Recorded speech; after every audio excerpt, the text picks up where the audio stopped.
हिमाचल प्रदेश, जहां पर हमारे साथ इस समय पर डॉक्टर राजीव बिंदल जुड़ रहे हैं, प्रदेश अध्यक्ष भारतीय जनता पार्टी के। तो राजीव बिंदल जी, आपका स्वागत है हमारे साथ बातचीत के लिए। और जानना यही है कि जो हिमाचल में हो रहा है वो देश में क्यों नहीं हो रहा है। हिमाचल प्रदेश में माननीय नरेंद्र भाई मोदी जी के प्रति जो एक लगाव है, स्नेह है, वो इस वोटिंग पैटर्न से बिल्कुल स्पष्ट हो गया है। और हिमाचल की जनता ने एक बार फिर श्री नरेंद्र भाई मोदी जी के ऊपर और राष्ट्रीय अध्यक्ष श्री जगत प्रकाश नड्डा जी के ऊपर पूर्ण विश्वास व्यक्त किया है। और 4 की 4 सीटें भारतीय जनता पार्टी जीतती हुई दिखाई दे रही है और बहुत बड़े मार्जिन के साथ जीत रही है। लेकिन राजीव बिंदल साहब, मेरा सवाल था वो कुछ और था। मेरा सवाल इसी बात को लेकर था कि जैसा बहुमत हिमाचल में भारतीय जनता पार्टी के प्रत्याशियों को देखने को मिल रहा है, वैसा बहुमत इस आम चुनाव में देश में भाजपा और एनडीए के साथ नहीं दिख रहा। क्यों?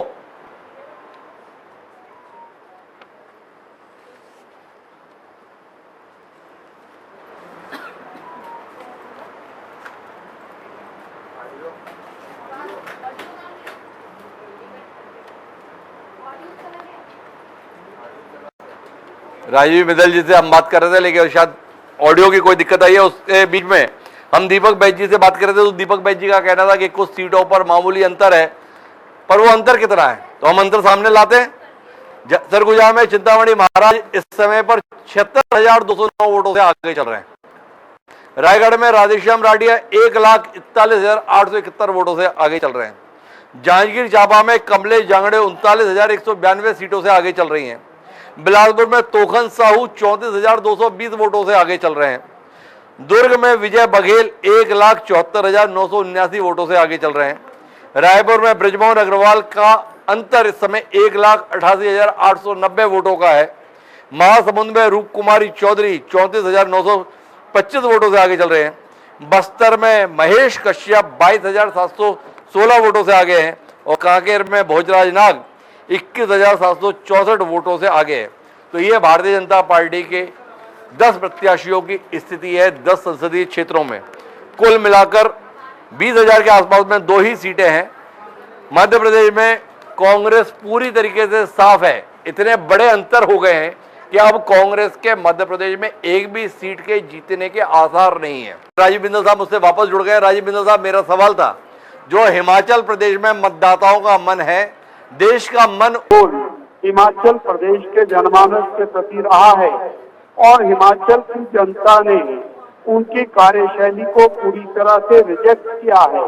इस प्रकार प्रदेश की कांग्रेस सरकार को नकारते हुए और श्री नरेंद्र भाई मोदी जी के प्रति विश्वास व्यक्त करते हुए भारतीय जनता पार्टी ये चारों सीटें जीतती हुई दिखाई दे रही है।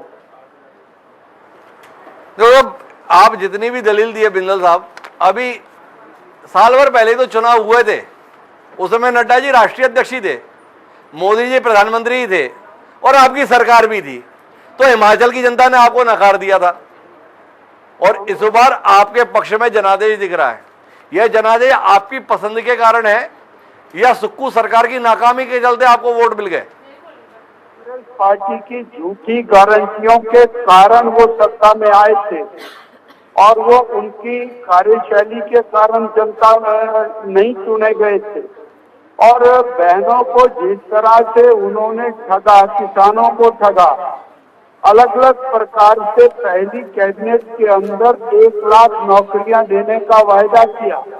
तो ये सारे ऐसे फैक्टर थे जिसके कारण अंतर आया और अंतर था 0.9% वोटों का। ये सब केवल और केवल कांग्रेस की मैनिपुलेशन, झूठी गारंटियों के कारण हुआ था।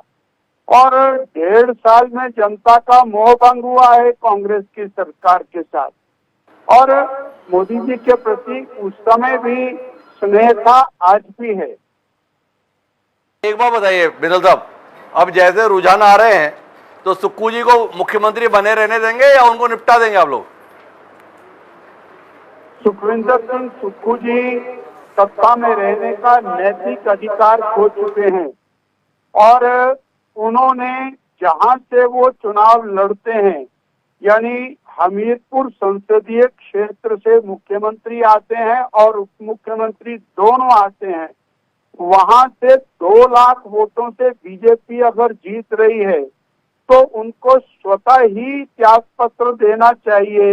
ये जनमानस की इच्छा है जो और जनमत के रूप में निकल करके आई है। ये बहुत बड़ा और जनादेश है जो सुखविंदर सिंह सुक्खू जी के खिलाफ है और उनको जनमत का सम्मान करना चाहिए।